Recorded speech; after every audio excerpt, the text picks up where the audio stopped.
안녕하세요. 이론내 편집국장 신혜선입니다. 이론내 창사 12주년 컨퍼런스 2030 세이가담 번외 1편입니다. 오늘 행사 제목을 사람 사는 이야기 5마당으로 정했는데요. 일단 오늘 출연하신 분들 인사부터 하고 시작하겠습니다. 안녕하세요. 안녕하세요. 이론넷에서 김정호의 글로벌 뷰파인더라는 칼럼을 쓰고 있는 김정호입니다. 안녕하세요. 저는 호떡 고민 상담소 쓰고 있는 최호선입니다. 반갑습니다. 두 분 반갑습니다. 섭외 요청받고 놀리지 않으셨어요? 네, 놀랐습니다. 이론넷이 별거 다 한다? 네, 그렇죠. 전 되게 재밌을 거라고 생각했어요. 저는 놀랐어요. 왜 저를 선택을 하셨는지. 네. 이 자리에 안 와도 될 사람 같은데. 왜 선택했을 것 같은데요? 일단 외국에서 거주한다는 특이점, 네. 이런 게 이럴 때 좀 장점으로 작용을 하더라고요. 네. 그래서 그런 것 같아요. 그게 아니면 좀 설명이 잘 안 되는 것 같은데. 어쨌든 재미있으실 것 같다고 말씀해 주시니까 우리 시청자들을 위해서 이번 프로그램이 뭔지 잠깐만 설명을 하고 가면요. 저희가 이번에 생방송도 하고 동영상에 도전을 좀 했는데 사실 지난번에 창사 행사를 했던 것들은 조금 비즈니스 영역이에요. 그래서 조금 부드럽게 우리 사는 얘기를 좀 하면 어떨까 싶어서 뭘 하지라고 하는데 전 두 분 얼굴이 그냥 딱 떠올랐습니다. 전 한국에 좀 외국 살고 있어서 한국에 들어오니까 또 이런 기회가 생겨가지고 저한테는 정말 새로운 경험인 것 같아요. 옆에 계신 최 교수님은 이제 방송도 출연하시고 이제 그런 걸로 알고 있는데 저는 그냥 방송이라는 경험 자체가 유튜브 방송이지만 처음이라서 오늘 기대가 좀 됩니다. 잘 해야 될 텐데 걱정입니다. 제가 떠오른 건 떠오른 거고 이유가 궁금하다 하셨으니까 두 분을 제가 모시게 된 이유를 한번 퀴즈처럼 생각나는 말씀을 좀 해보시죠. 신혜선이는 왜 과연 두 분을 낙점했을 것인가? 최 교수님 먼저. 관종? 관종? 다른 용어로 얘기를 하죠. 또. 저는 아까 보니까 이게 2030 세이가담이라고 했는데 그러면 이제 좀 나이를 한번 업그레이드해서 그 윗세대도 한번 들어보자 이런 거 아닐까? 네. 지금 유튜브나 이쪽은 주력이 20대, 30대가 주력인 것 같은데 40대들도 익숙할 텐데 그 윗대는 조금 좀 변방인데 아주 젊은 층 아니면 우리보다 조금 더 나이 많은 분들이 하시더라고요. 그러니까 이게 갈리더라고요. 이게 완전히 어리든지 아니면 이제 은퇴하시고 이제 그 시니어들이 하시든지 그러니까 중간이 어중간한데 우리가 데뷔를 하는 건가요? 그래서 그 말씀하셔서 이것도 잠깐 설명하고 가야겠네요. 2030은 사실은 그 2030년을 뜻하는 건데 그러지 않아도 이름을 정할 때 잘못 오해하면은 20대, 30대 청년들 이야기를 하는 컨퍼런스로 오해받을지 않냐라고 문제제기가 나왔는데 오해하라고 해라. 저희가 그렇게 정한 거고요. 사실은 가장 여러분 두 분의 공통점은 이론넷을 살려주시는 역할을 하고 계시죠. 칼럼을 쓰고 있기 때문에 일단 공통된 점이고요. 그래서 아까 차 마실 때 얘기 들었는데 두 분이 우리가 얘기하는 뭐예요 그거? 띠동갑? 띠동갑 아니고 그냥 동갑. 그냥 동갑. 띠동갑 아니고. 죄송합니다. 또 어떤 공통점? 자진 납세 좀 해보십시오 두 분이. 그 페이스북에서 이제 자주 뵙는데 자주 뵙는다는 얘기는 교수님도 페이스북에 시간 투자를 많이 하시고. 저도 페이스북에 시간 투자를 많이 한다는 얘기가 되겠죠. 그러니까 이제 서로 글 올리고 할 때만 자주 보고. 아까 교수님 뭐라고 하셨죠? 표현은? 관종이라고. 스스로는 관종이라고 이렇게 겸양을 하셨지만 저는 이제 셀럽이라고 생각을 해서 이론의 필진으로서 좋은 의견을 주시는데 또 오피니언 리더로서 셀럽의 역할을 하고 계시니 두 분을 모시면 되겠다. 라고 제가 혼자 생각했습니다. 부담스러운 단어인데. 동의 안 하세요? 저는 그냥 이렇게 우리 같이 이야기 나누는 게 일단 굉장히 흥미롭고 기대가 됩니다. 그래서 제가 이번에 제목을 사람 사는 이야기 5마당 이라고 정했는데 그래서 제가 그 5마당에 해당되는 키워드, 우리를 땡땡하는 것들이 이제 부제예요. 그런데 두 분께 땡땡에 대한 것들을 우리가 얘기할 거리를 이제 먼저 드리긴 했는데 굉장히 많은 게 들어갈 수 있잖아요. 전 땡땡하는 것들 하면은 저기 그 학창 시절에 국어 시간에 배웠던 안톤 슈낙의 우리를 슬프게 하는 것들 얘기를 그렇죠. 했더니 네. 그 얘기를 하면 이제 세대 구분이 된다고 하더라고요. 안톤 슈낙은 누구고 우리를 슬프게 하는 거. 저는 그게 한동안은 그냥 이렇게 공통의 문화적 키워드였던 것 같은데. 그랬죠. 뭐뭐 하는 것들 하면 그렇게 했는데 이제 모르겠어요. 그거 하니까 이제 뭐 여러 가지 감정에 대한 것도 생각이 들고 우리를 슬프게 하는 것들, 우리를 기쁘게 하는 것들, 우리를 즐겁게 하는 것들 뭐 이렇게 여러 가지 생각이 들더라고요. 이런 데서는 이제 어떤 이야기를 해야 될지 잘 모르겠는데 그 뭐뭐 하는 것들 어떤 키워드가 주어지면은 뭐 재밌게 얘기를 해보도록. 최 쌤은 어떤 게 떠오르세요? 저는 요즘 우리를 고요하게 하는 것들, 네.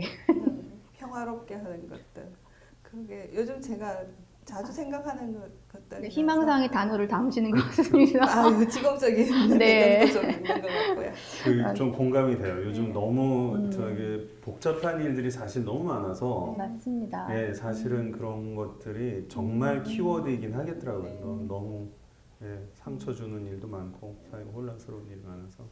그리고 실제로 상처 받기도 하고. 네. 저를 직접 공격하는 건 아닌데도 네. 어떤 매체나 글들을 보면서 상처를 받거든요.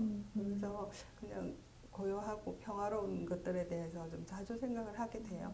공감해요. 왜냐하면 이게 글이라는 게 무기라는 거를 공감을 하는 것이, 그래서 무기는 정말 사람들이 얼마나 이렇게 그 뭐 페이스북이나 이런 데 올라오는 글 보면서 그게 얼마나 그게 날카롭고 날이 서 있는지, 사람들이 글을 보기 싫어서 읽는 것만으로 해도 스트레스 레벨이 늘고 상처가 너무 심하다고 그래서 자기랑 전혀 관련이 없는 얘기인데도 그래서 그만큼 날선 글과 주장이 난무하는 시대라서 이렇게 그런 거 필요할 것 같아요. 사람들은 뭐 주먹으로 맞거나 다쳐야지 고통을 느낀다고 이렇게 오해를 하시는데, 실제로 거친 말이나 그 정서적인 뭐 상처를 주는 것들이 우리 뇌는 똑같이 고통스럽게 느끼거든요. 근데 최근에 그 매체들도 그렇고 특히 뭐 SNS 상에 서로를 공격하거나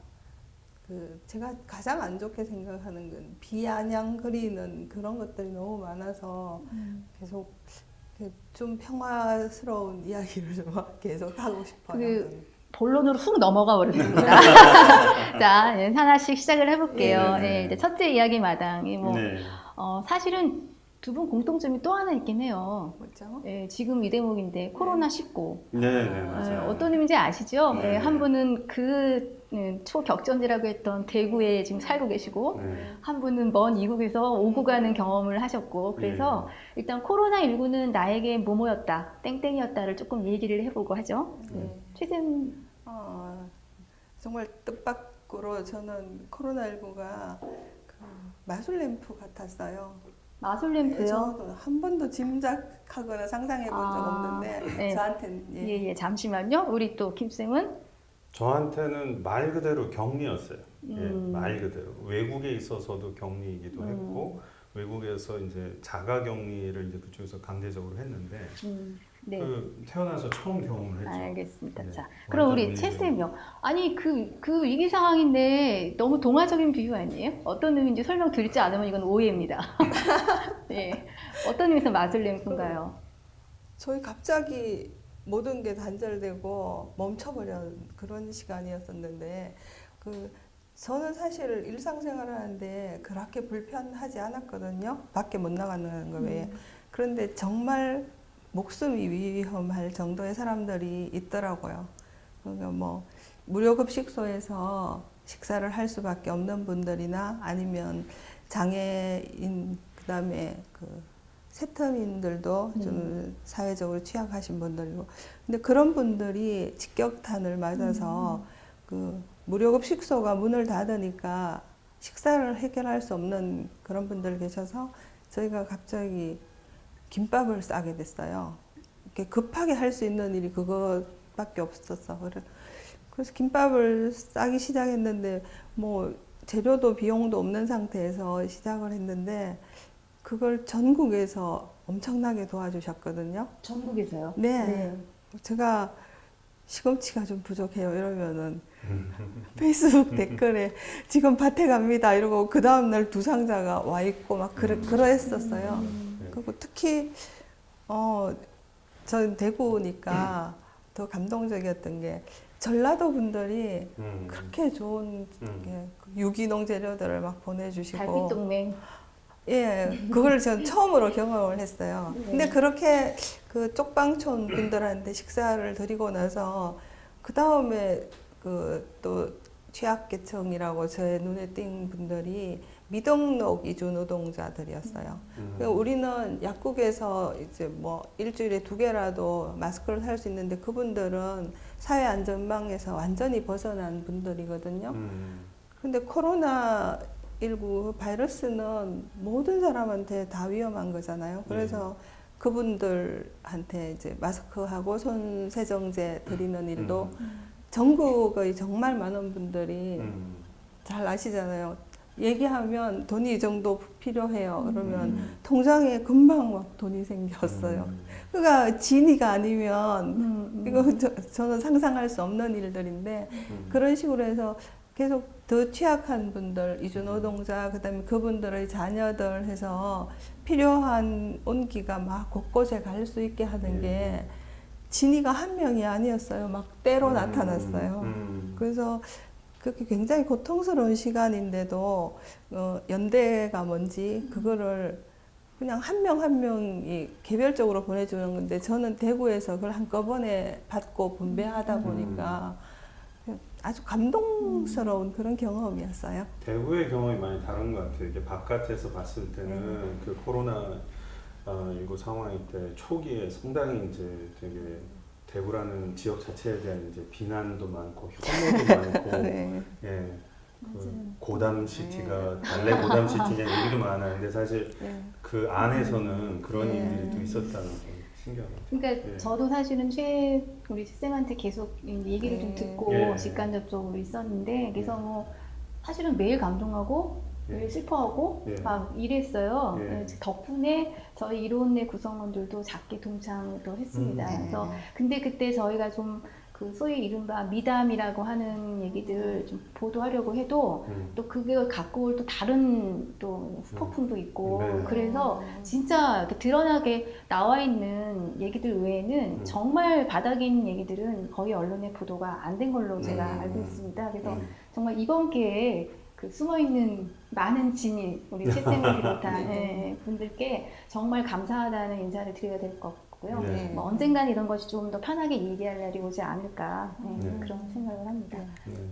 우리 김쌤은 어떻게 비행기 타고 잘 오셔서 지금 만나고 있는 건데? 네네. 저희 그 2주간 자가격리도 거치고 다 했는데 저는 이제 아까 왜 격리 이야기를 했냐면 제가 있는 동네가 공식적으로 제가 들어오는 시점까지 한 2달간 공식적인 격리를 했거든요. 그러니까 여기 나라마다 격리가 조금씩 다른 것 같더라고요. 그 제가 있는 나라에서는 그 격리가 슈퍼마켓을 제외한 모든 곳이 문을 닫는 격리예요.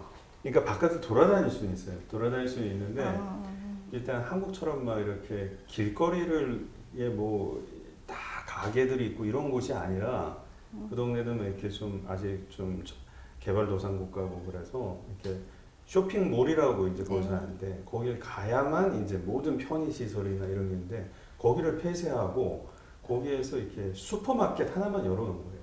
그 무슨 말이냐면 현대백화점에서 지하 식품관만 열어놓은 거예요. 그것만 이용해라.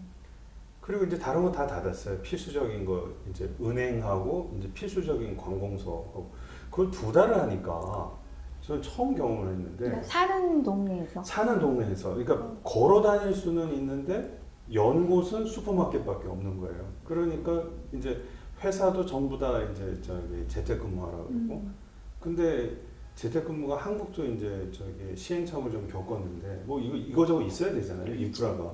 걔네 인터넷도 느린데 이거 뭐 줌 같은 거로 해라. 뭐 이제 되게 혼란이 되게 많았고요. 그래서 그냥 집에 입자가 됐죠. 집에 입자가 돼서 거기서 어쨌든 저기 있다 보니까 계속 있게 되더라고요. 나갈 데가 없으니까. 그거를 2달 하고 야 이거 이제 진짜 이거 심리적으로 보면 정말 문제다. 2달을 집 밖에 안 나가니까 이거는 그 해봐야 아파트 주위 산지 그래서 한국에 들어왔더니 이제 또 2주 격리를 하니까 네. 제 입장에서는 10주 격리를 했거든요. 네. 이거는 이제 전무후무한 경험이 됐으면 좋겠어요. 또 안 하고 싶습니다. 뭐 돌을 닦는 데는 아까 고요해질 수밖에 없는? 네, 근데 이제 부작용이 네. 이제 페이스북 아주 열심히 하게 되더라고요. 유일한 이제 바깥 세상과의 통로니까 예. 네, 대리 만족하고 사람들이 이제 올리는 글 보면서 만족하고 여행하는 거 보면서 만족하고 또 이제 먹는 거 열심히 올려주신 분들 보면서 저는 리스트 만들고 김쌤이 늘 이렇게 외국 소식 많이 올려주시잖아요. 예. 외신도 한국 뉴스보다 더 빨리 막 번역해서. 그래서 굉장히 보니까 가끔씩 그 김쌤님이 올리는 게 기사로 나오는 경우가 있던데. 네. 그래서 그냥 저도 격리 상태에서 덕분에 시야가 더 넓어지는 그런 역할을 해주셨어요. 그러니까 이게 그 무료함과 그 한가로움의 산물인데 네. 그 하니까 할 수 있는 게 이제 뉴스 보는 거밖에 없더라고요. 뉴스 그거 하루 종일 보고 있으니까 네. 제가 뭐 이렇게 저희 뭐 넷플릭스나 이런 건 뭐 이렇게 잘 안 봐서 네. 그냥 텍스트에 익숙해서 기사 보다 보니까 떠오르면 이제 올리고 네. 네. 전무후무해서 앞으로는 이제 못 그럴 것 같아요. 근데 코로나19 초기에는 소설이 조금 긍정적인 역할도 했던 것 같아요. 네. 이렇게 뭐 각국의 도시의 상황도 알려주고 네. 또 저 기억에 남는 게 뭐 그 뭐죠 격리 상태에서 네. 베란다에 나와서 노래 부르고 막 이런 네네네 그런 거. 네. 네. 우리 대구 상황에서는 정말 그 어려운 상황을 돕는 이제 우렁각시들이 많이 나오셨고 네.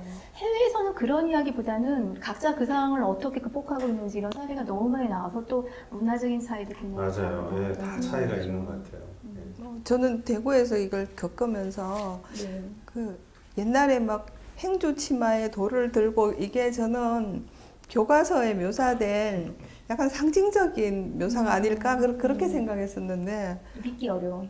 예 그냥 교과서에 그렇게 적혀 있으니까 이번에 직접 경험을 하면서 그 우리나라 사람들은 굉장히 특별한 그 공동체 정신이 있는 거 그걸 좀 경험했어요. 대구에 서문시장이라고 있는데 네. 거기 6.25 때도 문을 닫지 않았던 그 한강 이남의 제일 큰 시장인데 서문시장도 문을 닫았었거든요. 근데 그 의료진들이 그 갑자기 이런 일이 터지니까 뭐 속옷이나 양말이나 이런 것들이 부족해서 이제 제가 그걸 좀 구해드리러 갔었어요. 근데 처음에 주차장에 들어갈 때만 해도 평소에 늘 붐비던 곳인데 주차 공간이 넉넉하니까 뭔가 막 기분 좋은 느낌으로 주차를 하고 올라갔는데 모든 시장에 다 장막이 닫혀져 있는 갑자기 근데 제가 잘 우는 사람 아닌데 눈물이 퍽 터졌어요. 너무 무서운 거예요. 그 장면이. 우리 상상해보면 저한테 서문시장은 늘 사람들이 어깨를 막 부딪히면서 다니는 곳인데 아무도 없었어요. 그래서 거기 미리 이제 전화해서 이제 연락이 된 상인한테 속옷이랑 그 1,200만 원어치를 샀어요. 전국에서 예 그걸 보내주신 분들이 구매하는 것도 대구에 걸 사라고 예 그렇게 해서. 그런 걸 이렇게 경험을 하면서 옛날에 이렇게 행주치마 뭐 이런 것들이 사실일 수도 있겠구나 그 생각을 되게 소중한 경험을 그렇게 했습니다. 그런 DNA가 있나 봐요. 그 중에 한 분이세요. 도와준.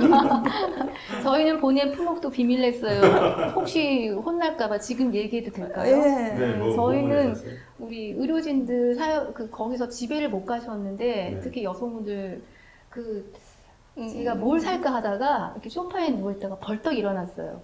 생각해보니까 퇴근하고 얼굴에 1,000원짜리 마스크팩 하나 붙이고 이렇게 조는 듯 마는 듯 하는 일상을 그분들은 뺏긴 거잖아요. 그리고 이렇게 마스크팩을 냉장고에 넣었다가 붙여본 사람은 압니다. 그 시원함이 주면은. 그래갖고 마스크팩을 이만큼 사서 근데 또 누가 들으면 이 시국에 무슨 미용 정말 좋아요. 네. 이럴까봐 네. 근데 또 그런 소리가 나올 수 있을까봐 네. 뭐 보냈는지도 비밀 어. 하고 우리 기자들이 직접 가서 저희도 장을 봤거든요. 저기 동네에 있는 올리브영을 막 털고 그랬더니 올리브영 그 지점장님께서 깎아주는 못 주시고 덤으로 이렇게 뭘 주셔가지고 같이 보내고 아무튼 그런 작은 동참을 했습니다. 근데 그 마스크팩 같은 게 정말 중요한 게 계속 긴장감 속에 있으면 더 힘들어지는데 잠깐의 여유를 줄 수 있거든요. 그래서 저도 뭐 제가 그 세월호 뭐 어머니들 만나면 엄청 특별한 일을 한다고 생각하시는 분들도 계시는데 그래서 그냥 팽목항 가서 엄마들하고 마스크팩 붙이고 누워서 누가 얼굴이 크나 뭐 이런 걸 하면서 웃어요. 근데 웃게 해줄 수 있는 게 정말 중요하거든요. 네, 맞아요. 네. 그래야지 그 다음날 또 기다릴 힘이 생기니까. 네. 그래서 그 품목 하신다고 해서 제가 잘 하셨다고. 누구 발상이셨어요? 저기 다른 진이 칭찬하려고 한 겁니다. 통과. 근데 어쨌든 이제 자연스럽게 아까 잠깐 얘기가 나왔는데 그때 초기만 해도 굉장한 소셜이 일단 힘을 발휘했잖아요. 자, 저희 오늘 이야기 둘째 마당이 바로 소셜 너는 누구냐입니다. 두 분 선생님들한테는 굉장한 지금 뭐 셀럽시라고 전 생각을 하는데요.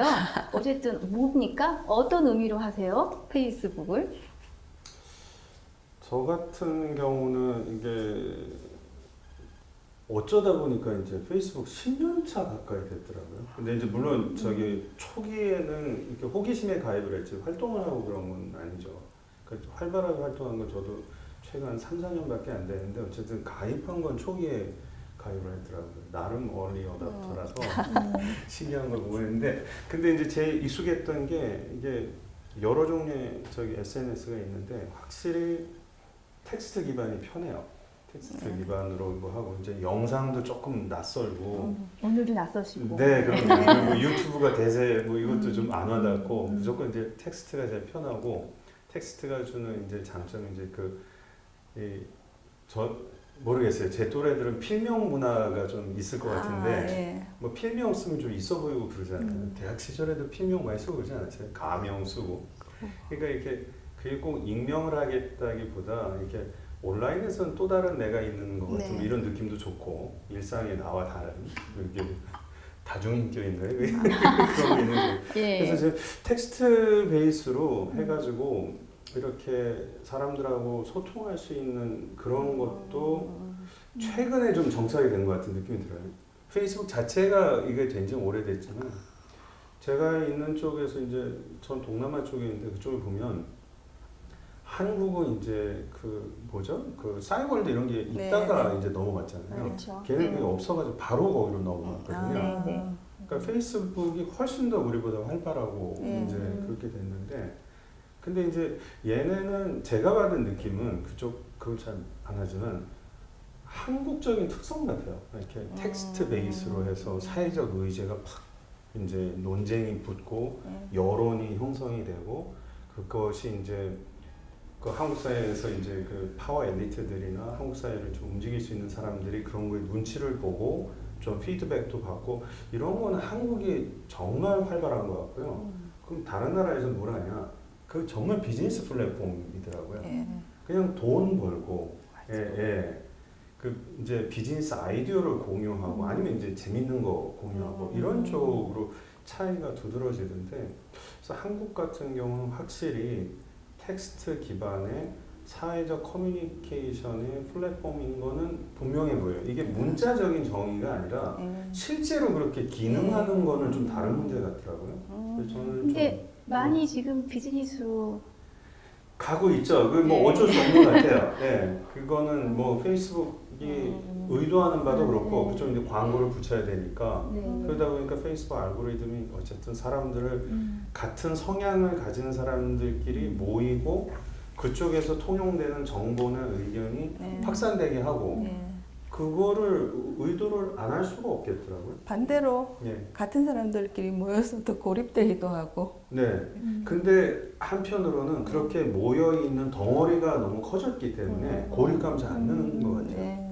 요쪽에 속하면 그쪽 덩어리가 너무 크니까 굳이 다른 쪽 덩어리로 내가 이게 두루두루 알고 저쪽도 넘어가서 내가 관심도 가져야 되고 그러니까 잘 안 되는 것 같더라고요. 그 안에서 다 해결이 되니까. 네, 요새는 그러니까 소셜을 이용하는 뭐 목적 같은 거는 각자가 네. 다 이제 다르잖아요. 재미로 시작했다가 저는 어거지로 시작했어요. 언론사 우리 그때 당시 데스크가 네. IT 기자가 돼서 페이스북 전화 안 한다고 도박을 엄청 해가지고 제가 입을 이따만큼 내밀고 시작한 페이스북이라 저는 약간 네. 제 마음을 숨기고 하는 건데 아, 근데 이번 또 그 코로나19도 그렇고 네. 최근 대한민국 상황에서 이 소셜의 역할이 그러니까 비즈니스는 활발해지고요. 좀 다른 형태로 굴러가서 많이들 이렇게 좀 지치고 약간 예, 그 정도로 뭐지? 뭐 이런 많이 나오는 것 같은데 어떠십니까? 두 분은 초기부터 지금까지. 저 같은 경우는 아니에요. 저는 페이스북이 해방구거든요, 개인적으로. 그 제가 있는 지역이 대구 경북이다 보니까 제 개인적인 그 성향이나 지향하고 약간 차이가 나는 분들이 아무래도 주변에 많아서 그 실제로 제가 페이스북에 쓰거나 뭐 주장하는 내용들을 제 실제 지인들은 그걸 보면 되게 놀라요, 사실. 그리고 과격하다고요? 예. 네. 그래서 그냥 저는 그게 또 다른 저의 얼굴이고 그래서 되게 편안한 놀이터 같은 곳인데 요즘 점점점 아까 그 신국장이 말씀하신 것처럼 너무 잔인한 표현들 그다음에 너무 지나친 대립이 계속 부각이 돼서 그거 제가 개인적으로 좀 힘들어서 접을까 생각한 적도 몇 번 있었어요. 그리고 즐겁고 해방구인 곳인데 이제 부담스러운 곳이고 상처받는 곳으로 이렇게 변하면 이제 그만할 때가 아닌가 그 생각을 최근에 좀 자주 하게 됐어요. 네, 어쨌든 그래도 아직은 하고 계시고 네. 잘 하고 가신 것 같아요. 감히 각자 두 분이 뭐 페북 사용법 이렇게 하면 스트레스 덜 받아. 이거는 뭐 하지 않으면 좋아요. 뭐 이런 얘기를 한번 얘기해 봐 주시죠.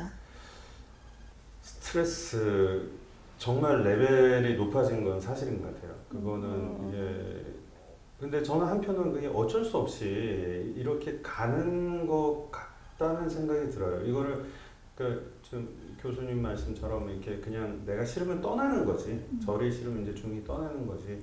이제 만약에 이제 거기에 머문다고 하면은 그런 트렌드나 그런 흐름은 자기가 인정하고 용납을 할 수밖에 없는 것 같고요. 왜냐면 아까 말씀드렸듯이 한국 사회에서 페이스북이 어쨌든 사회적 이슈가 있을 때 그거가 쟁점이 되고 논쟁이 벌어지는 플랫폼이 된 거는 부인을 못 하겠더라고요. 네. 예. 그러니까 이거가 주는 스트레스 레벨은 너무 높아져서 그러니까 이제 그걸 감당할 수 있을 만큼 내성이 생긴 사람은 버텨나가는 거고 안 되면 이제 떨어져 나가든가 아니면 내가 이런 플랫폼은 내가 뭐 굳이 시간을 써야 되고 이렇게 외면을 하거나 이런 종류의 선택이 있을 것 같은데 굳이 막 이렇게 페이스북에서 이제 버텨야 되겠다 아니면 여전히 유용하다 하는 경우는 약간씩 이제 저는 분리가 되더라고요. 예, 페이스북도 이제 처음에는 이게 페이스북에 글을 올리는 게 저는 되게 부담스러울 때가 있었는데 왜냐하면은 페이스북에 제 개인적인 얘기는 별로 할 게 없고 그렇다고 뭐 이렇게 비즈니스적인 얘기도 뭐 제가 하는 일과 관련된 얘기도 별로 할 게 없으니까 신문 기사에서 보고 재밌는 거 아니면 좀 이게 제가 한마디 거두고 싶은 거 이런 거 위주로 얘기를 했는데 그러다 보니까 이제 어느 순간에 제 이미지가 고착이 되더라고요. 뭐 만나면은 이게 전혀 다른 사람으로 온다. 해외 특파원 같은. 네, 그래서 뭐 언론사의 정사, 그거 전혀 아니거든요. 근데 그 고착된 이미지가 있어서, 근데 이제 저는 이게 딱 분리를 하니까 이제 마음이 편해지더라고요. 예, 나는 내 일상은 이런 건데 여기서 내가 하는 거는 이런 방향으로 내가 활용을 하겠다 이렇게 분리를 하고 나서는 남들 신경도 좀 덜 쓰게 되고 예전에는 내가 저 비즈니스를 아는 사람인데 이런 거 페이스북에 자꾸 보고 그러면 미팅할 때 되게 어색하더라고요. 네. 네. 다 아는 척하고. 네. 그래서 나 그거 아닌데 그냥 취미 삼아 이렇게 하는데 분리를 하니까 스트레스 레벨이 싹 줄어드는 이거는 좀. 저 같은 경우는 제가 직업적으로 만나는 분들은 상담을 하시는 분들이기 때문에 그 내용은 밖에서 이야기할 수 없는 게 직업 윤리거든요. 네. 근데 제가 페이스북에 예, 페이스북에 제 이야기를 주로 많이 쓰는데 사실 그게 제 이야기가 아니기도 해요. 사람들이 살아가는 게 그렇게 다르지 않거든요. 그래서 남의 이야기를 쓰면 직업윤리에 위배되거나 사생활을 침해하게 될 수도 있는데 제 이야기 베이스로 들려주고 싶은 말들을 주로 많이 써요. 사실 제 이야기인 것처럼 쓰는데 다른 사람 이야기인 때도 있고 예, 그게 그냥 제가 사용하는 방법이고 저는 제가 쓰는 것들로 사람들이 굉장히 공감해주고 막 저도 비슷한 생각이에요. 그런데 더 잘 표현해 주셨어요. 이렇게 말해주면 저도 굉장히 지지받거든요. 그리고 내 생각이 그렇게 많이 틀리지 않았어 이런 것들. 그래서 저는 좀 제가 있는 지역에서 약간 고립감을 느끼면서 살았던 사람이라서 그런 SNS 상에서 이렇게 같은 생각을 표현해주고 지지해주는 사람이 굉장히 그동안은 저한테 힘이 됐었어요. 그러지 않으면 대구에서 살면 내가 이상한 사람인가? 뭐 이렇게 자꾸 되거든요. 그러니까 그냥 나 괜찮아, 나랑 비슷한 사람이 많아라고 느낄 수 있는 수단이었던 것 같아요. 그래서 이거는 안 해, 이거는 하지 맙시다. 뭐 이런 기준도 있으실 것 같은데. 저 같은 경우는 이제 정말로 철칙으로 이제 갖게 됐는데 이제 최근에 했는데 일단 제가 감정이 제가 그 어떤 종류 그게 뭐 정보가 됐던 이제 뭐가 됐던 이게 제 내부에 있는 감정이 막 이렇게 혐오와 증오의 감정이면 안 하려고 하는 거는 최근에 철칙을 갖게 됐어요. 네. 예, 그게 정보성 글이더라도 네, 그거는 이게 저도 스스로 예전에 저도 그런 거 많이 했어요. 이게 혐오나 증오의 감정에서 제가 이제 그냥 제 감정을 배설을 한 적도 있고 누구의 글을 공유를 하면서 그 혐오와 증오에 다른 사람이 동참해 주기를 바라고 막 이렇게 부추겨 보기도 하고 그런 기사만 퍼와서 코멘트를 하기도 했는데 지금은 이제 그거는 이제 완전히 제가 선을 긋고 있어요. 예, 그런 생각이 들면 아예 지우거나 아니면 이제 중간에 완전히 톤 다운을 하거나 한 템포 쉬거나 그거는 그 다른 분한테도 꼭 권유를 해드리고 싶더라고요. 네. 시쌤은 저도 비슷한데요. 그 누군가를 저격하는 그런 거를 맞아요. 하지 않아요. 예. 특히 제가 나쁘다고 생각하는 게 누군가의 글을 가져와서 그 사람을 막 저격하면 맞아요. 이것도 이제 캡처 떠가지고 SNS의 특성상 나하고 똑같은 사람만 댓글 달거든요. 반대하는 사람은 굳이 댓글 안 달아요. 네, 그래서 맞아요. 그 굉장히 바보짓밖에 안 되고 아무데도 도움이 안 되는 거고 또 제가 좀 지키는 건 뭐 김선님 글도 그렇고 제가 좋아하는 몇몇 그 페이스북 친구들이 있어요. 굉장히 유익한 분들. 그런 분들 글을 공유하거나 할 때 반드시 한 줄이라도 이걸 남겨요. 공유한다고. 근데 그 저작권이 있는 거 이렇게 인정되지 않아서 그런지 마구 공유해서 뭐 그걸 방송 대본에 쓴 적도 있더라고요. 제 개인 이야기를. 그래서 그렇게 하고 뭐 기사는 그냥 공유하지만 그게 그냥 최소한의 예의일 것 같아서 맞아요. 그 정도의 그건 상식인데 이게 SNS는 일상하고 다르다고 착각하는 분들이 좀 있는 것 같더라고요. 그래서 그냥 그 정도의 철칙은 좀 지키고 그다음에 그 그룹 활동을 하거나 외부에서 이렇게 오프라인에서 페이스북 하시는 분들하고 따로 모임을 하거나 그런 건 안 하는 편이에요.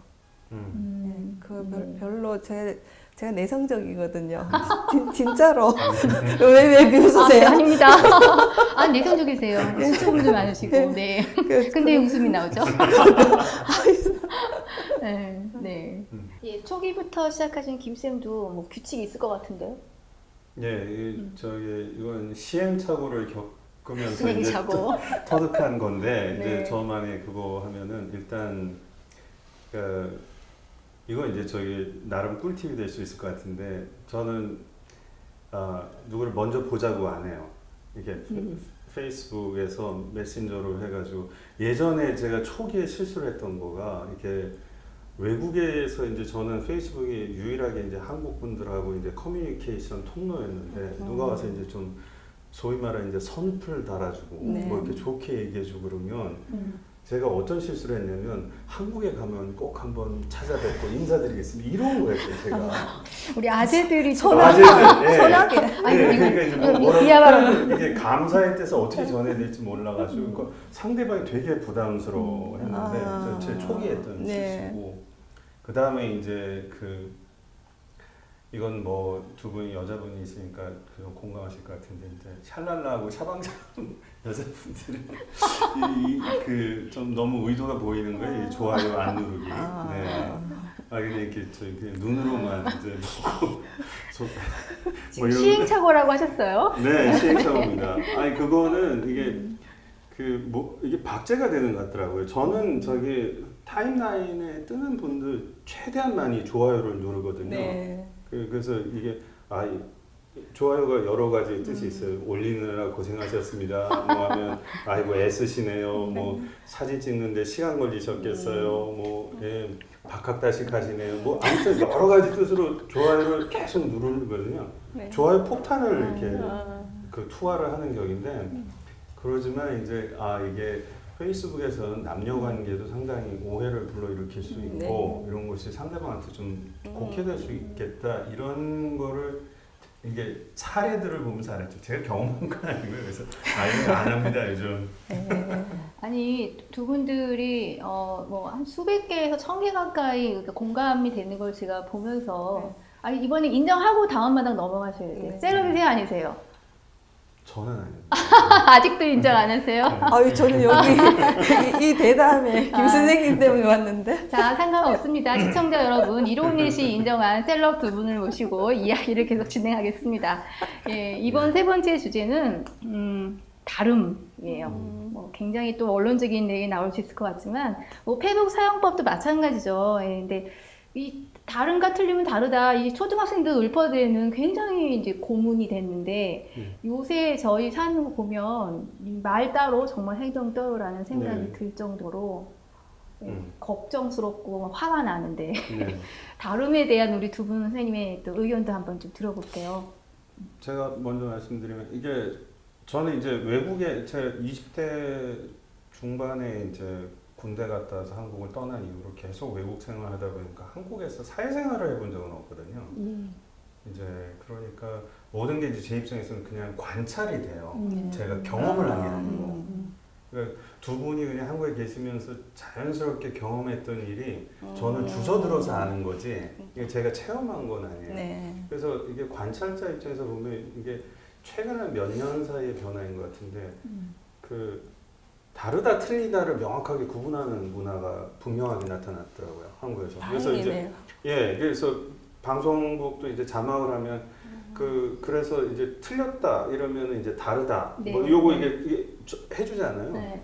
영어로 하면 이제 다르다는 이제 different고 틀리다는 이제 wrong인데 이거를 분명히 구분해 준 게 예전에는 제가 기억하기에 분명히 섞었었거든요. 맞아요. 그럼 전혀 문제도 안 됐고 근데 어느 틈엔가 이게 딱 구분이 되기 시작하는 거는 사회적으로도 그런 흐름이 있나 봐요. 다르다와 틀리다를 구별을 해줘야 되고 거기에서 제가 눈에 들어온 거는 다르다라는 거에 대한 거를 사회가 이제 분명하게 인식은 하기 시작한 것 같아요.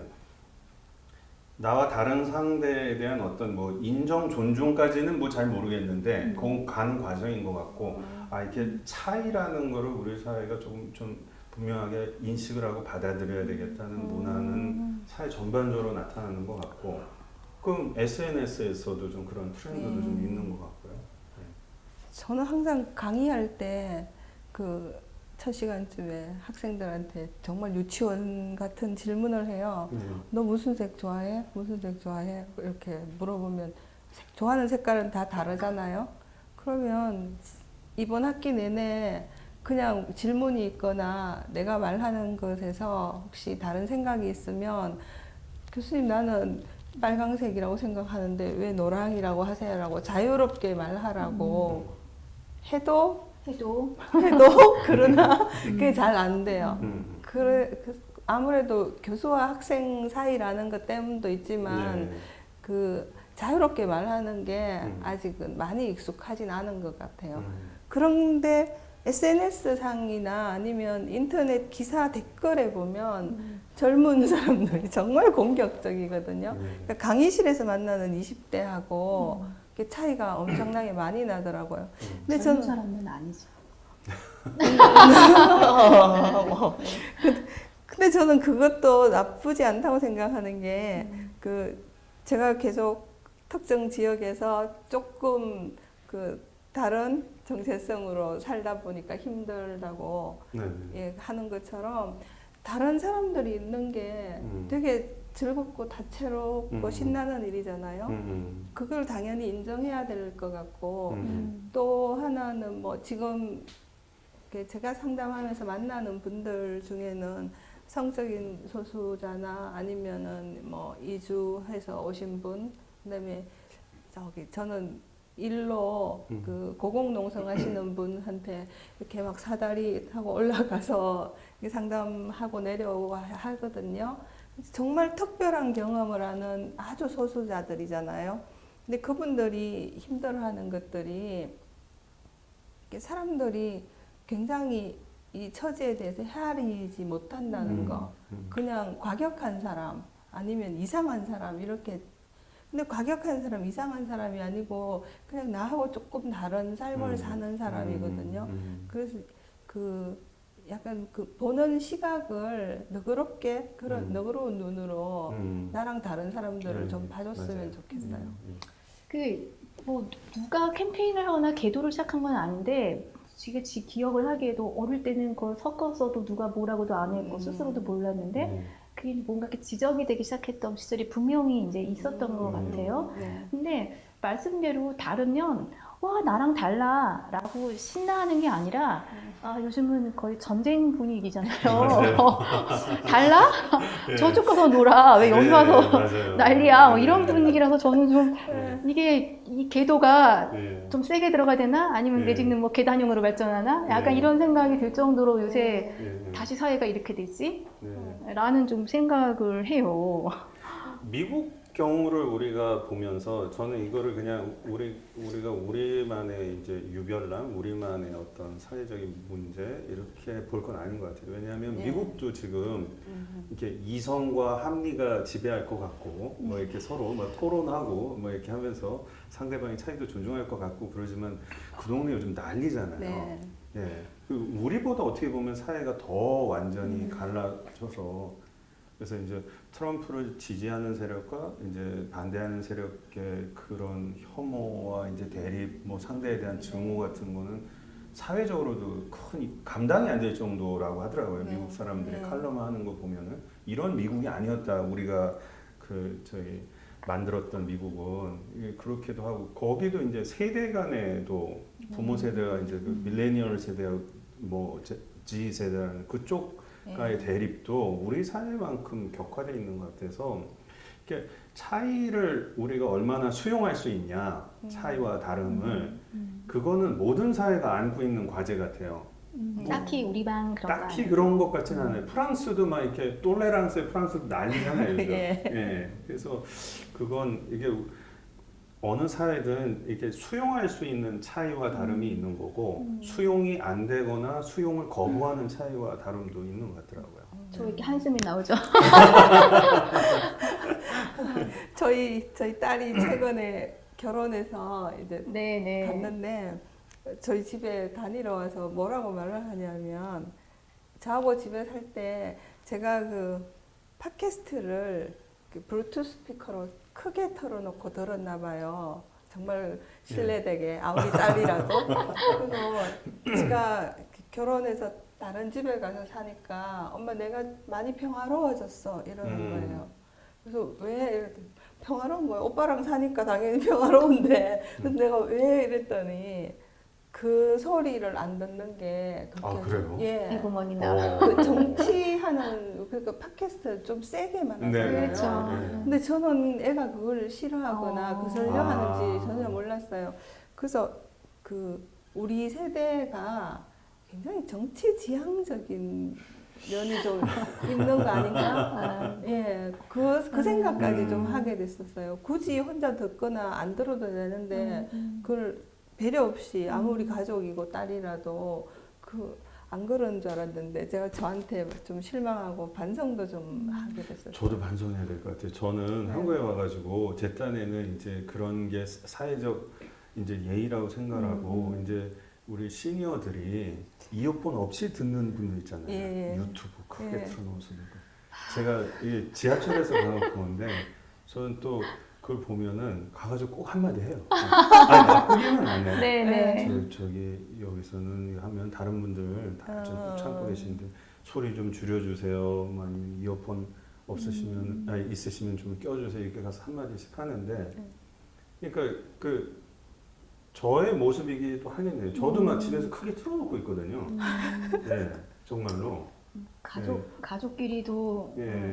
네. 저 진짜 깜짝 놀랐어요. 네, 저 정말 그러니까 그 다름이라는 거는 네. 사실은 타인도 아니고 안에서도. 예. 네, 맞아요. 근데 네. 부부간에는 사실 극렬하게 다름을 갖고 싸우기도 하는데 부모 자식은 조금 봐줄 수도 있지만 아니 부모 자식도 또 다른 걸 두고서는 틀렸다고 얘기하고 왜 이렇게 감정적으로 갑자기 막 무슨 일이 있으세요? 아닙니다. 아, 네, 그래요. 근데 정치는 제가 이제 두 분보다는 좀 아래 후배지만 저희는 나름 억압된 정치 사회에서 살았기 때문에 약간 지금 저는 이제 윗대 선배들을 보면 그 해방감, 쟁취한 정치민주나 언론 자유에 대한 것들을 충분히 만끽하고 계시는 느낌을 좀 제가 받고요. 젊은 세대는 그게 그럴 이유가 없잖아요. 그럼 당연한 거라고. 당연한 거죠. 그래서 지금 제가 아까 페북 얘기로 돌아가면 페북에서 저는 정말 하고 싶은 얘기가 안 물어봤거든요. 예. 그러니까 안 물어봤는데 내가 쓰는 거예요. 예. 그러니까 안 물어봤는데 내가 썼으면 거기에 공감이 얼마가 되든 반론을 제기하든 좀 감수를 해야 되는데 감수 못하고 이제 이렇게 혈압이 상승하시는 느낌적 느낌을 좀 받을 때가 있어서 그래서 결국은 이제 그 다름이라는 것도 그런 연장선에서 보면 훈련이 확실히 덜 된 우리 세대들이 더 많이 이제 광폭하고 있는 게 아닌가 일리가 있네요. 이런 생각을 합니다. 맞아요. 그러니까 젊은이들이 정치에 예민하지 않은 이유는 그들에겐 그닥 중요하지 않아요. 민주화 이후에 태어나고 그게 당연하니까.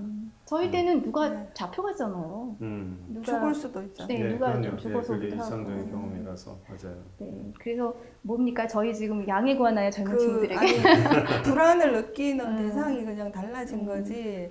사실 좀 오해하자면 요즘 애들은 뭐 우리 덕분에 편해 그거 아니고 우리는 사회 체제나 뭐 민주화 이런 것 때문에 불안하고 그다음에 어떤 친구는 목숨을 잃기도 했지만 사실 이 시대 젊은이들이 저는 제가 20대 때보다 훨씬 힘들어 보이거든요.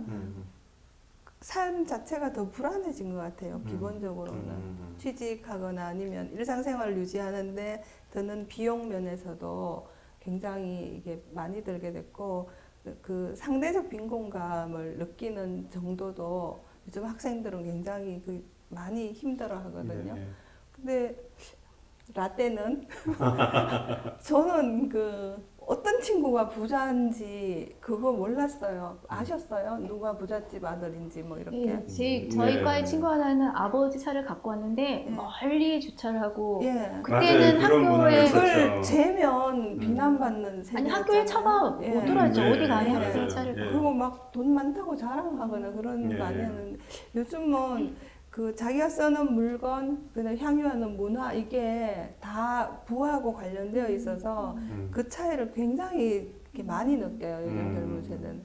그래서 제가 20대 때보다 지금 애들이 더 행복한가? 이게 저는 미안한 점이 굉장히 많아요. 이야기가 진짜 이제 무르익어 가는데요. 네 번째 마당으로 가는데 이 키워드는 제가 안 넣을 수가 없었어요. 미디어입니다. 자. 미디어가 우리를 땡땡하게 한다라고 할 때 그야말로 앞에 만약에 미디어를 넣는 순간 굉장히 땡땡이 많은 단어가 들어갈 것 같아요. 안 좋은, 심각함. 지금 대한민국 미디어에 대해서 일단 하실 말씀 또 잔뜩 있으실 것 같은데 혹자는 우리 김쌤의 오프라인 직업을 미디어 비평가라고 얘기할 정도로 좀 말씀해 주시죠.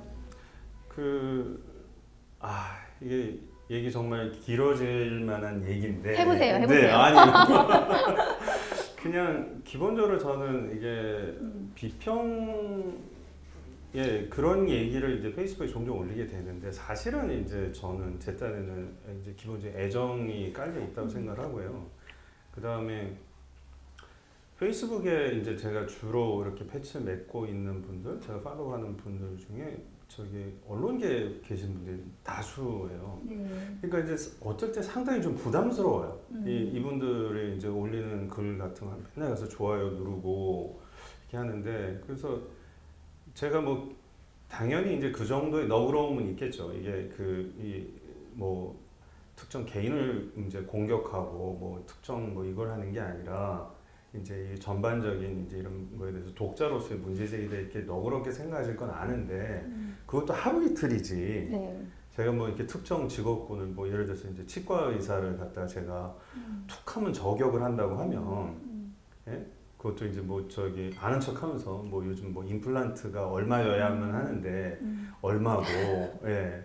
그 다음에 이제 뭐 이렇게 해서 저기 치료를 갖다가 뭐 이빨 씌우는 거를 뭐 요 정도를 해야 되는데 하나 씌우고 두 개씩 이런 걸 계속 한다고 했을 때 이제 받으시는 불쾌감들이 있을 것 같아요. 그래서 사실은 요즘 좀 되게 위축이 돼 있어요, 제가. 근데 한국 미디어에 대해서 이제 그냥 비판이라기보다 좀 바램은 갈수록 커지는 것 같아요. 왜냐하면은 한국 사회에서 미디어가 이제 비판 많이 받죠. 비판 많이 받는데 한국 사회에서 미디어가 어느 틈엔가 이 정말 유튜버들하고 경쟁하는 단계까지 와버렸거든요.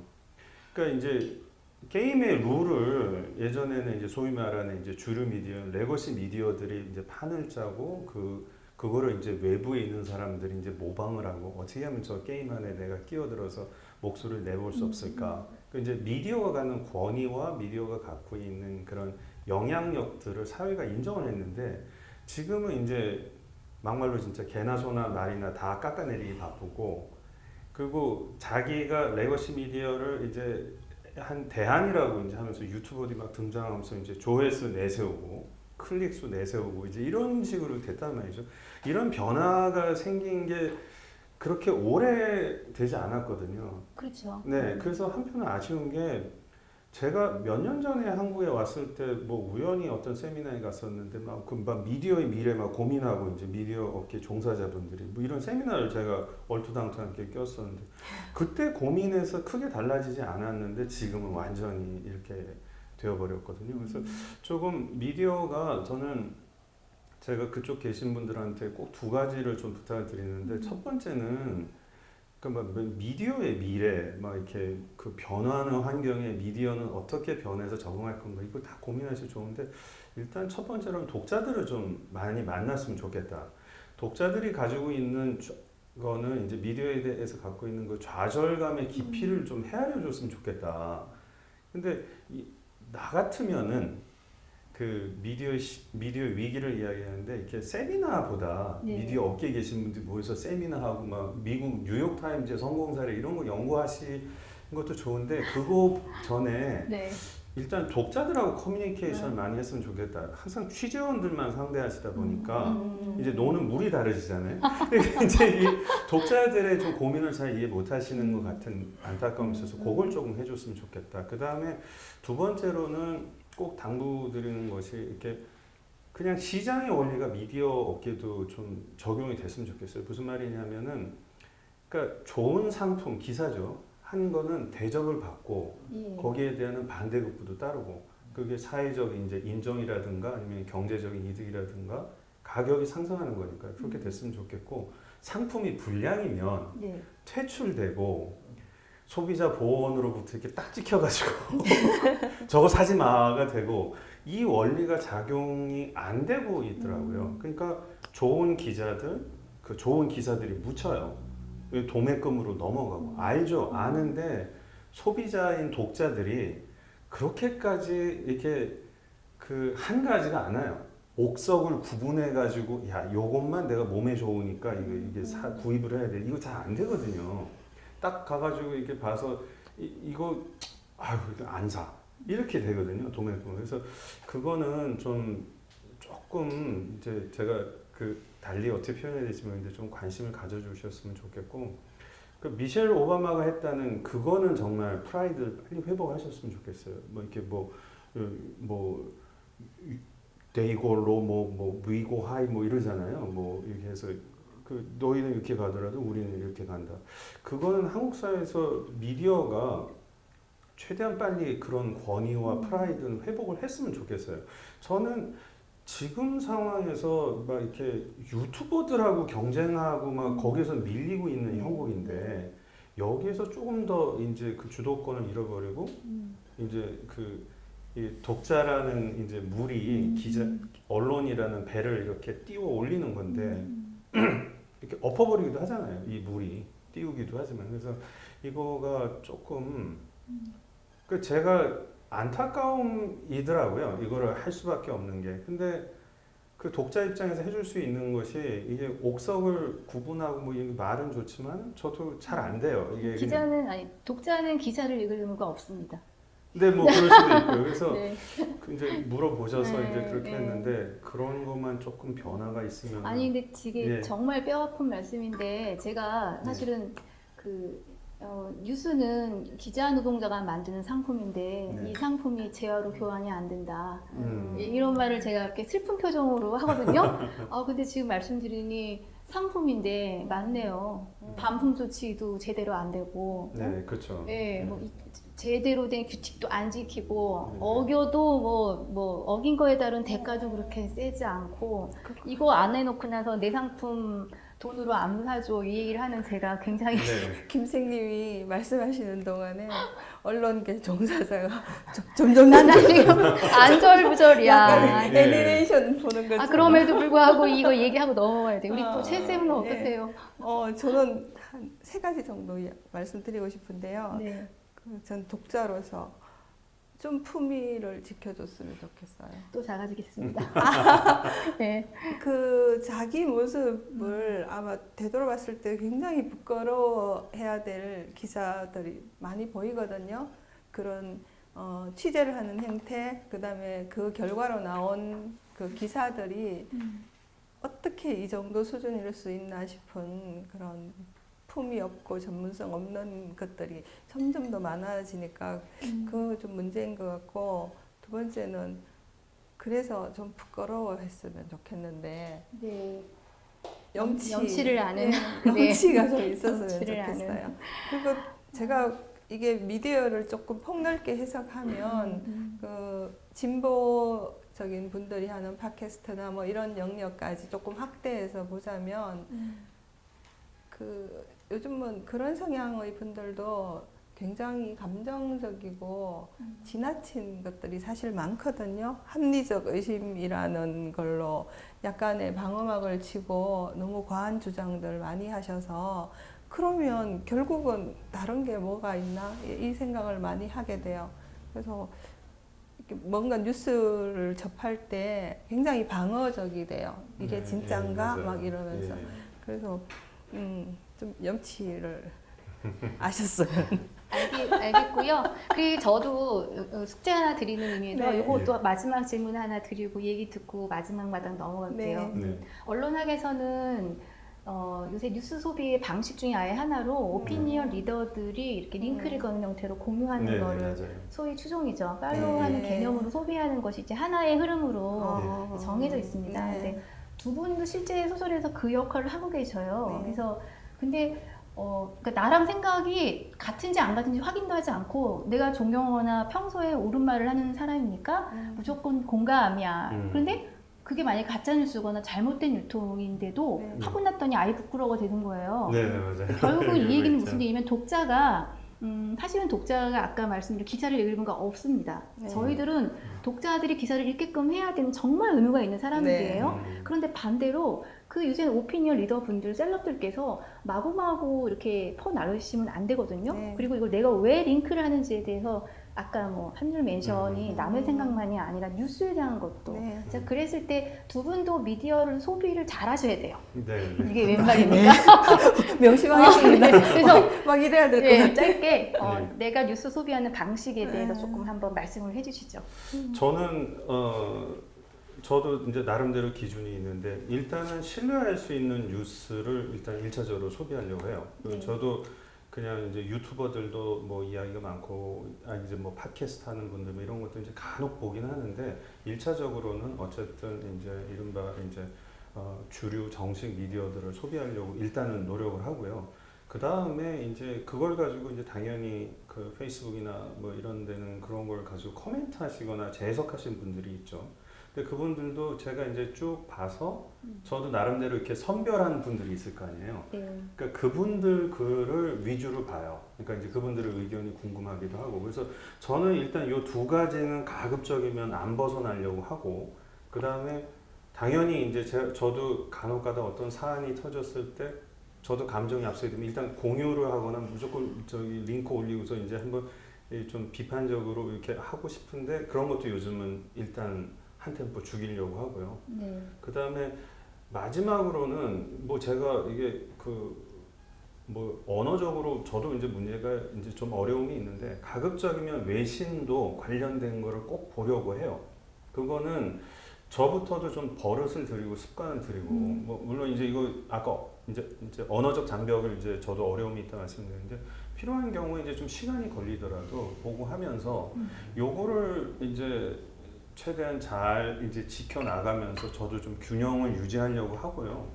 뭐 저 나름대로 이제 원칙이 생 것 같아요. 균형감 있게 됩니다. 네. 저 같은 경우에는 관점이 어떤지를 일단 계속 봐요. 뭐 매체라도 그 사람들이 늘 이렇게 지향해오는 바는 이제 짐작할 수 있으니까. 그리고 또 하나는 맥락을 파악하려고 기사 하나, 뉴스 한 줄만 보고 판단하지 않으려고 더 다른 정보들을 찾아보던가, 그 정도의 노력 없이 나름 셀럽이라고 하셨는데 그 약간의 의무감은 있거든요. 그래서 그냥 막 자극적인 뉴스를 보거나 그러지 않으려고 좀 노력하는 편이고, 또 마지막으로는 저도 제가 좋아하는 아니면 저보다 관련 분야의 정보가 훨씬 많은 분들이 있으니까 그분들은 어떤 생각인지 그걸 좀 많이 참고하는 편이에요. 김 선생님도 그 중에 한 분이시고, 예, 꼭 페이스북만이 아니고 일반적으로도 자기가 전문 분야가 있고 제가 이렇게 참고할 만한 분들이 있으면 늘 그것까지 다 해서 판단하려고 점점 더 즉각적인 판단을 안 하려고 좀 노력하게 돼요. 네. 알겠습니다. 정말 왜 앉아있는 자리가 이렇게 따가운지, 이 직업 어쩔 수 없습니다. 근데 어쨌든 뼈 아픈 이야기들 잘 새기고, 우리 이론에 또 100% 잘한다고 할 수 없으니까 매번 경계하면서 우리 같이 갖겠다고 말씀을 드리고요. 자, 이제 마지막 마당이에요. 이제 실컷 떠들었잖아요. 네, 반성의 시간을 좀 가지려고 마지막 하는 키워드를 꼰대에서 젠더까지로 좀 잡아봤습니다. 그래서 물론 여기서도 반성만 있겠어요. 주장하고 싶은 것도 있고. 근데 진짜 저는 저 꼰대라고 인정하기로 했습니다. 왜요? 그런 것 같더라고요. 많은 부분에서 안 되더라고요. 의견이 잘. 두 분 꼰대세요? 전 뭐 당연히요. 인정하고 들어요. 네. 선생님은 뭐 저는 최근까지 제가 굉장히 젊고 세련된 사람이라고 스스로 이렇게 생각하고 있었는데, 반년 아니고 그 호적상의 나이하고 관계없이 나는 굉장히 젊고 세련된 사람이야 이렇게 생각하고 있었는데, 얼마 전에 깨진 게요. 어느 중학교에 강의를 하러 갔었는데 책을 한 권 두고 그 책의 저자를 모셔서 이제 작품 쓴 과정에 대해서 듣고, 그다음에 저는 이제 전문가로서 거기에 대한 심리 상태를 이제 강의하고, 학생들은 연극을 준비하고, 그런 되게 재밌는 행사였는데, 제가 그날의 주제였던 책을 읽으면서 그 작가에 대해서 굉장히 연세가 많은 남성일 거라고 짐작을 했어요. 그런데 그 자리에 나타난 분이 너무나 화사하고 아까 얘기한 샬랄라한 여성인 거예요. 젊은 여성. 그래서 저도 모르게 저는 이렇게 예쁜 여자분일 줄 몰랐어요. 이렇게 말하면서 이 문장이 끝나기도 전에 나는 정말 꼰대구나. 왜 이렇게 성 역할이나 나이에 이렇게 선입견이 있었지? 그래서 그 자리에서 나 젊고 세련된 사람 아니야. 그걸 깨달았어요. 네. 제가 아까 뭐 감히 반성이라는 표현을 썼는데 사실은 뭐 늙어서 꼰대가 되는 건 아니죠. 일정 그런 문화에서 성장해서 늙어가고 있으니 이제 그럴 수도 있지만 그래서 진짜 우리한테 중요한 거는 꼰대라도 봐줄 수 있는 꼰대가 되는 것 같아요. 맞아요. 절대 이 짓은 하지 말자. 네. 반성의 의미로 이거 하지 말자. 뭐 어떻게 타인에 대한 것 얘기도 좋고 우리 각자의 선생님들 얘기도 좋고. 저는 실수한 거를 누가 지적을 해줘서 알았는데요. 그러니까 우리 고백 좋아요. 네네. 남의 얘기하지 말고. 네. 얼마 전에 제가 식당에 가가지고 한국에서 어떤 분하고 식사를 하는데 알바하는 이제 서빙 보는 이제 학생한테 제가 자꾸 말을 걸고 있더라고요. 제가 예. 불필요한 거 아는데도 이게 제 딴에는 이제 제 버전의 변명은 제가 이제 한국의 청년들을 접할 기회가 거의 없었어요. 여기 계신 이제 최 교수님 같은 경우는 학교에서 가르치시고 하시니까 이제 그 또래 청년들을 항상 일상적으로 접하시지만 저는 접할 기회가 전혀 없거든요. 외국에 있으면서도 뭐 이렇게 제 또래들하고 이렇게 만날 기회가 있었지 한 번도 저보다 막 20-30년 연하들을 만날 기회가 원천적으로 없어가지고 그래서 한국에 와가지고 실수를 한 게 신기해서 저희 정말 금기사항일 거잖아요. 그래서 일하는 거 힘들죠. 네, 요즘 좀 알바하시면서 비용 급여 제대로 받나요? 뭐 최저임금 이 말도 안 되는 건데 이게 너무 자연스럽게 나오는 거예요. 너무 자연스럽게. 그래서 뭐 그거 말고도 여러 가지 실수가 있었겠지만 그날의 이제 실수가 되게 이제 저는 아차 싶었던 것이 앞에 앉은 분이 알바가 이제 저희 음식 가지러 가는 사이에 그러시면 안 돼요. 정말 그런 거 실례입니다. 요즘 한국 분이 모르셔서 그런데 그래서 아차 싶었던 지점이 있거든요. 그거 말고도 이제 실수하는 게 정말 100가지는 없는데 네. 제일 이제 팍 꽂혔던 건 앞에 계시는 지적을 해줘서. 그러니까 모르는 낯선 젊은이들 청년들에게 네, 제 딴에는 호기심과 이제 이렇게 관심 뭐 이런 건데 그렇습니다. 저는 꼰대이지 않기 위해서 젊은 척 안 하려고요, 이제. 이제 네. 알았으니까.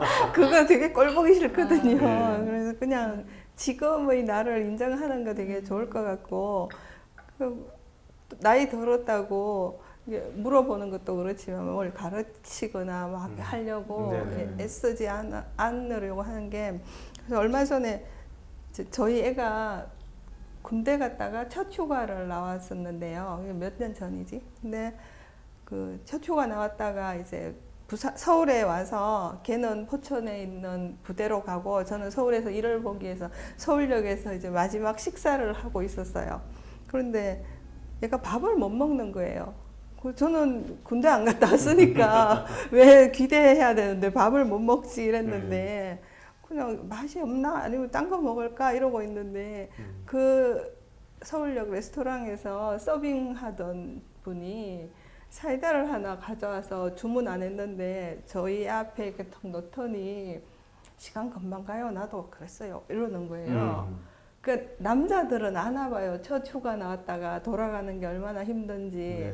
그래서 꼭 나이 많다고 내만 위로하고 내만 가르칠 수 있는 거 아니고 그 사람들끼리도 서로 되는데 전 또 선생이다 보니까 직업병으로 맨날 가르치려고 그랬던 것 같고 그리고 또 하나는 뭐 그냥 응원해 주는 마음이 옛날에는 애들도 어리고 제 일도 바쁘니까 다른 사람에 대해서 이렇게 시선이 덜 갔었는데 그래서 요즘 되게 행복한 게 저희 집 1층에 베란다 밖에 이렇게 꽃을 키우고 있는데 여고생들이 지금 물 주고 있으면 아침에 지나가면서 막 손을 흔들어줘요. 그 나이 소녀들만이 할 수 있는 그 선량한 아줌마 너무 예뻐요 막 이러고 이렇게 애들이 지나가면 그걸 보면서 쟤들이 대구 애들은 특히 더 오래 막 갇혀 있었거든요. 집에 있다가 친구들하고 모여서 막 학교 가고 가면서 막 웃고 손 흔들고 하면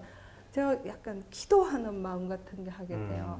쟤들이 건강하기를 뭐 이렇게 막 축복을 막 하게 되는데 그건 꼰대가 되고 나서 생긴 마음의 여유인 것 같아서 네. 그런 건 맞아요. 잘하고 격려하고 응원하는 거는 하려고요.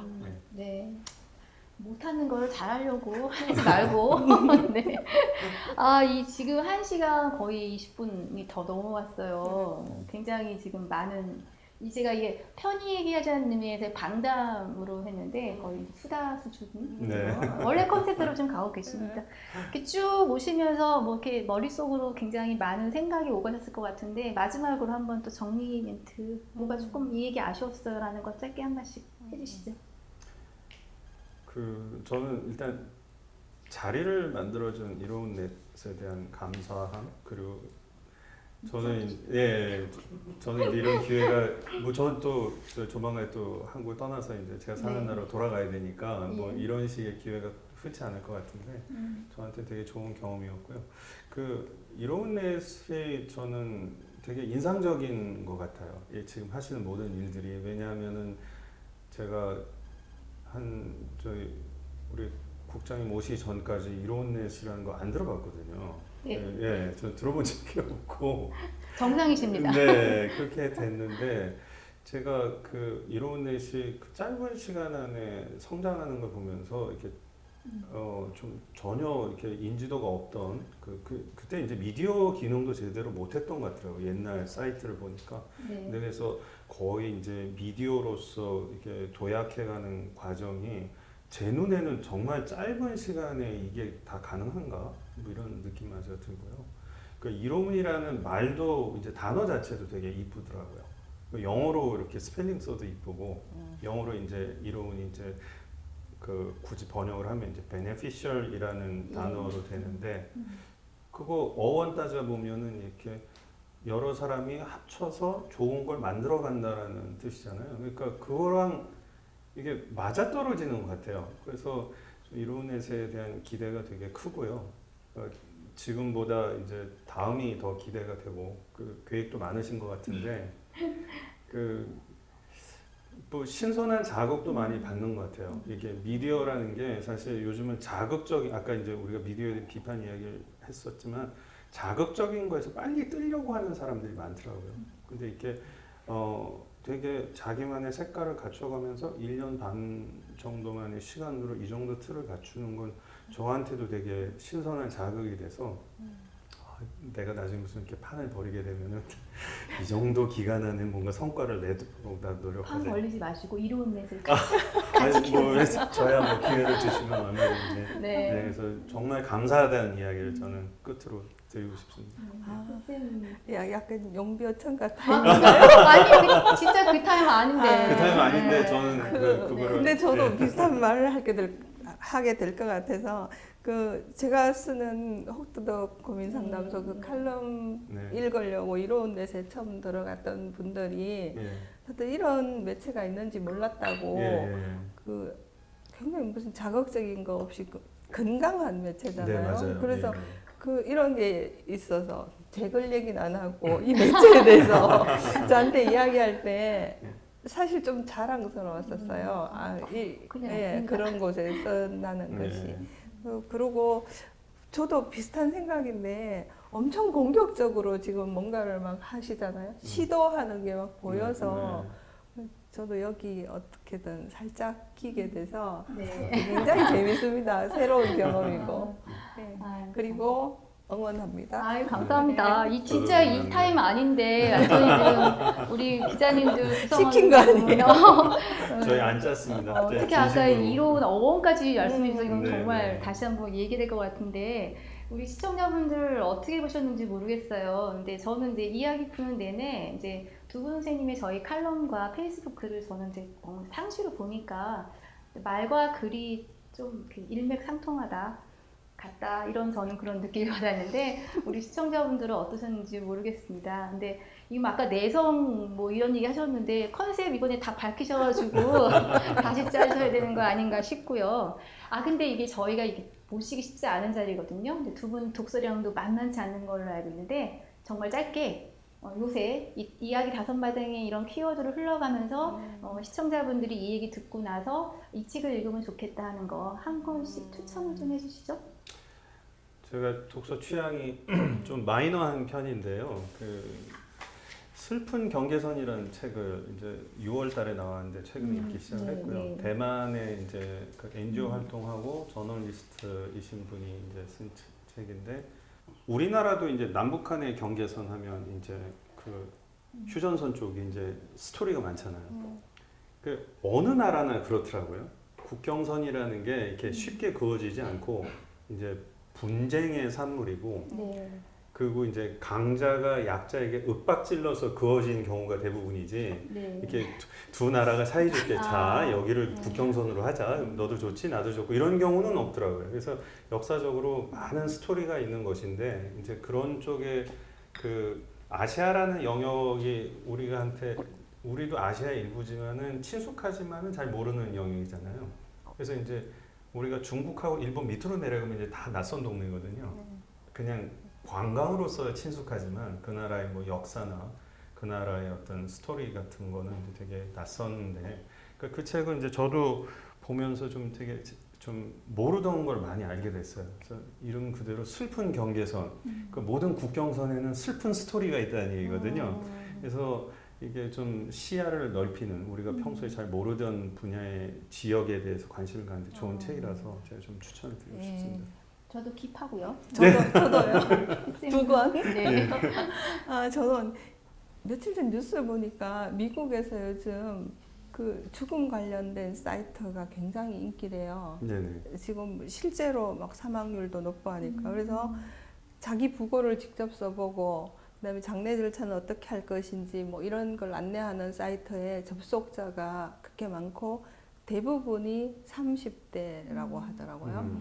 근데 지금 미국의 그 상황은 그 실제적인 필요에 의해서 사람들이 관심을 가지게 되는 것 같아서 좀 마음이 아픈 상황인데, 우리도 사실 코로나 이전하고는 많이 다르잖아요. 그래서 그냥 죽음이나 그다음에 장례에 대해서 조금 생각을 해볼 수 있는 그 계기를 주는 책이 납관부 일기라는 책이 있거든요. 근데 이게 아카데미 외국어 영화상 받은 굿바이라는 영화의 원작이에요. 예, 일본에서 장례 지도사로 일하던 분이 쓴 책인데, 이 책을 읽으면 죽음이나 장례에 대해서 좀 현실적으로 생각해 볼 수 있는 계기가 되는 게 좋고, 그 다음에 또 좋은 건 요즘 굉장히 덥고 습한 날씨잖아요. 근데 책을 읽으면 진눈깨비가 막 치는 그런 배경이 있어서 체온을 한 5도 정도는 낮춰줘요. 굉장히 그것도 좋고. 네, 예. 네. 그래서 저는 보통 여름에 뭐 폭풍의 언덕 이런 거 보거든요.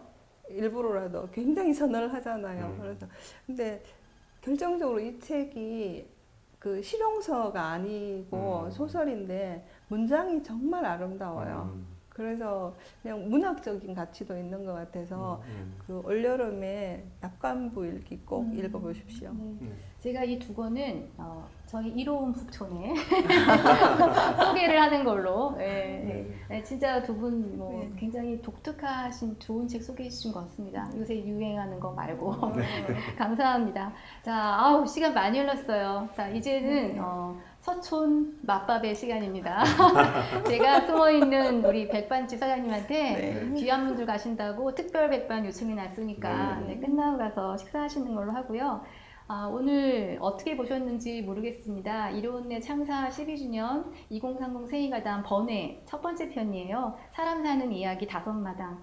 제가 이 두 분들 스크립트 전혀 보지 않고 얘기하셨거든요. 저도 대충 순서만 봤는데 진짜 입담 좋으시고 생각하시는 바를 그대로 말씀을 좀 하신 거예요. 제가 오히려 외워야 될 판인데, 제가 처음 잡은 스크립트 보면서 오늘 이야기 마당을 끝내는 멘트를 뭘로 할까 고민하다가 한 줄을 적어봤습니다. 그래서 이건 읽겠습니다. 자, 이렇게 해요.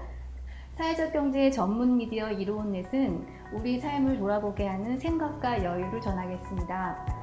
틀림과 다름을 분별해서 세상의 다양한 목소리를 전하겠습니다. 갈등을 조장하는 대신 이해와 연대의 힘이 사회에 널리 퍼지도록 노력하겠습니다. 괜찮았나요? 멋있습니다.